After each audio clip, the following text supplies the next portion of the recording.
Dans Avatar, la voie de l'eau, l'aventure reprend avec une intensité dramatique et visuelle époustouflante. Le colonel Quaritch, toujours déterminé à capturer Jake et sa famille, concocte un plan cruel pour forcer les navires des récifs à les livrer. Son idée, massacrer les majestueuses tulkuns, des créatures marines sacrées, afin d'extraire une précieuse substance au pouvoir de jouvence éternelle. Ce massacre brutal vise aussi à semer la terreur et briser l'unité des navires. Les soldats humains traquent sans pitié les tulkuns, les harcelant avec des explosions et des décharges électriques. Malgré leur force imposante, ces créatures pacifiques refusent de riposter, préférant fuir ou pousser des cris déchirants pour implorer la clémence.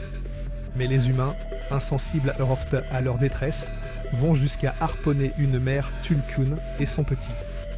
La mère, grièvement blessée, lutte désespérément pour protéger son bébé, mais finit par succomber. Le petit reste à ses côtés, refusant d'abandonner sa mère même après sa mort. Les humains extraient alors la précieuse substance de leur cerveau, déclenchant la colère des Na'vi. Face à cette horreur, les Na'vi veulent déclarer la guerre, mais Jake les retient, sachant que ce serait tomber dans un piège tendu par les humains. Il décide plutôt d'alerter les Tulkuns pour qu'ils se cachent.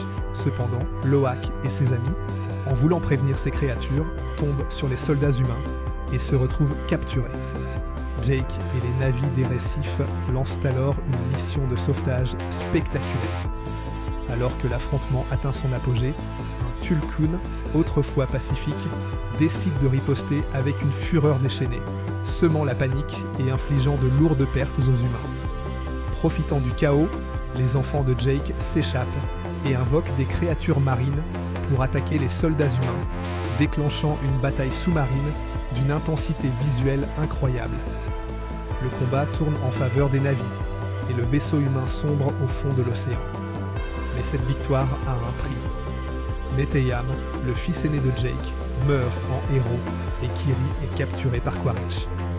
Furieuse et désespérée, Neytiri se lance dans une offensive acharnée avec son arc, ne laissant aucune chance aux soldats ennemis.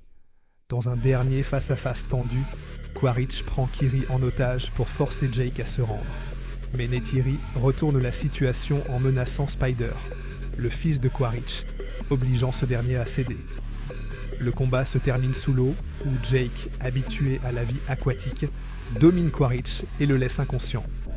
Sauvés par les créatures marines, les Na'vi remportent la bataille. Spider, malgré avoir sauvé Quaritch, rejette les actes de son père et refuse de le rejoindre, laissant ce dernier repartir seul dans la honte. Après cette épreuve, Jake et sa famille trouvent un nouveau foyer parmi les Na'vi des récifs et jurent de protéger leur paradis aquatique. Avatar, la voie de l'eau est bien plus qu'une suite. C'est un voyage visuel magique et émouvant, explorant la famille, la survie et la relation profonde entre l'homme et la nature. Ses paysages sublimes et ses effets spéciaux grandioses en font une véritable œuvre d'art cinématographique.